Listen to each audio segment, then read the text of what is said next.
Good morning, students. In last lecture, rotation and revolution, we have learnt about the effects of rotation and revolution. Today, in this lecture, we are going to learn about solstice and equinox.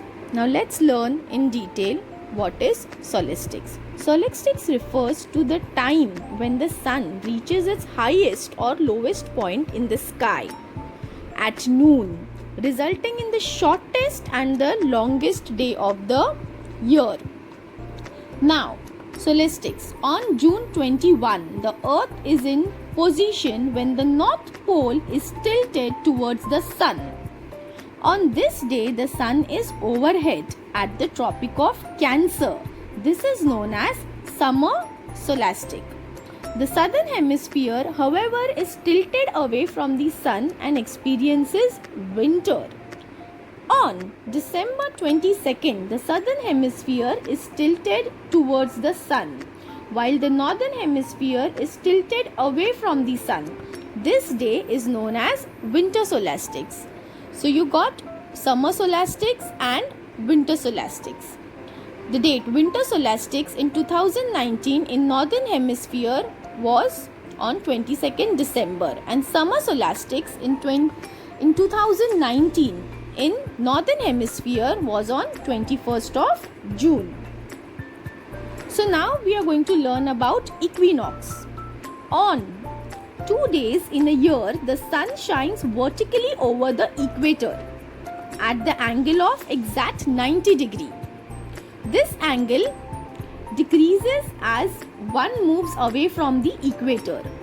These days are 21st March, which we call as spring or vernal equinox, and 23rd September, which we call as autumn equinox.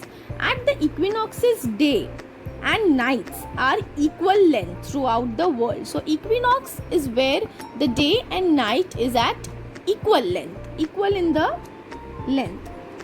So on March 21st, spring in the northern hemisphere, as you all know the seasons spring, autumn, and on September 23rd it is autumn. The position is reversed in the southern hemisphere. As to equinoxes, the sun is at 90 degree at the equator as one moves away from the equator. So if you can see 22nd or 23rd September, autumn equinox, June 20 and 22nd, summer solstice, March 20 and 21, vernal equinox, and December 21 and 22 will be winter solstice. So these are the dates which you have to remember. Now, what is the meaning of word solstice? It is derived from the Latin word sol, meaning sun, and siltere, meaning stand still. Also, the word equinox is derived from the Latin word equus, meaning equal, and nox, meaning night. Then, it happens twice a year on June 21st, summer solstice, and December 22nd, winter solstice. That is solstice. And equinox happens twice a year, March 21st and September 23rd. Solstice, it happens during summer and winter. Equinox, it happens at the time starting of spring and autumn. So equinox happens twice a year, also solstice happens twice a year. Dates are very important. Solstice happens in days and equinox happens in specific movement of time. Then we are going to learn about angle of incidence and cycle of seasons. The angle of incidence of the sun rays, duration of day and light at different latitude. The latitude or the angle of incidence is also measured in degrees. It is calculated by subtracting the values of the latitude in degrees from 90 degree, the maximum reached at the equator. Now, cycle of seasons.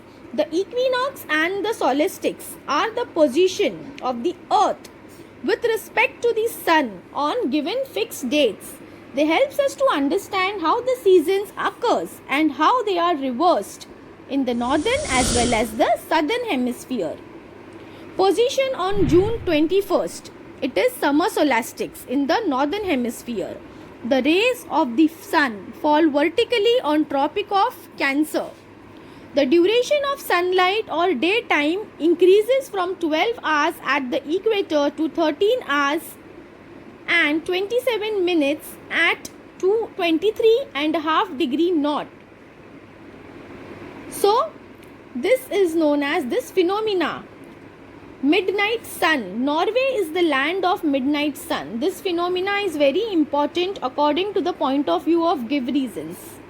Many tourists flock attract to the Norway to witness this phenomena. Now what happened, children, in Norway? There is a midnight sun. Exactly at 12 o'clock for some hours the sun shines, and it is not like the color of the sun is yellow or orange. It is a multicolored sun. So this in Norway is celebrated as a festival. So this happens once in a year, and this whole thing we call it as midnight sun. This position of 21st June, usually this happens in this date. After 21st June, the hours of the sunlight in the northern hemisphere begins to decrease from 12 hours at the equator to all night and no days beyond the Arctic Circle. Same position on 23rd September. On 23rd September, the sun is vertically overhead at the equator and the days and night are equal.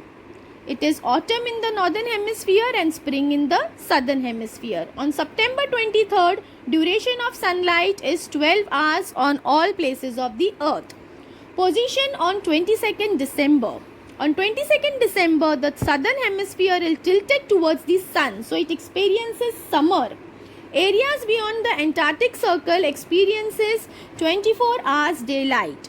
Being a water hemisphere, the spectacle of the midnight sun through more is here more interesting in South Polar region, as 24 hours of sunlight is here. It is summer in the southern hemisphere and winter in the northern hemisphere during 22nd December, the position of 22nd December. Then the position of 21st March. After 22nd December, the sun again begins to move towards the equator on March 21st. The sun rays fall vertically over the equator. On this day, all places on the earth have equal days and nights, which we call as equinox. It repeats its position on 23rd of September, duration of day and night. With reference to the seasons or weather, during this period it is spring and autumn in northern hemisphere. It is spring and autumn in southern hemisphere. Then twilight is low and high altitudes.